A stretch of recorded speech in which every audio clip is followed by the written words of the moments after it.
पाकिस्तानी अदाकारा नेमल खवर खान के मामू भी कई बरस कबल पेशावर की मस्जिद में एक खुदकुश धमाके के दौरान जाँ बहक हुए थे। ये इंकिशाफ अदाकारा की कानूनदान बहन फिजा खवर ने पुलिस लाइन्स खुदकुश धमाके के बाद किया।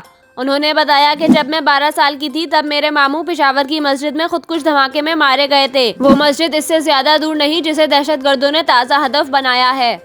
उन्होंने कहा कि मेरे मामू मस्जिद के इमाम की हिफाजत करते हुए जान की बाजी हार गए थे। फिजा खवर ने मायूसी वाले अंदाज में लिखा कि इस वाक़े को 15 बरस गुजर चुके हैं लेकिन अब भी कुछ तब्दील नहीं हुआ। अदाकारा की बहन ने एक और ट्वीट में लिखा कि जब ऐसे सानहे आपके घर में हुए हों तो आप इनसे मुंह नहीं मोड़ सकते। अब तक इनके कोई जवाब नहीं है, ना ही ये सब खत्म हुआ है। फिजा ने कहा, ऐसी सूरत हाल में आप सिर्फ उम्मीद कर सकते हैं कि इस तरह के वाक़यात बंद होंगे लेकिन नहीं होते।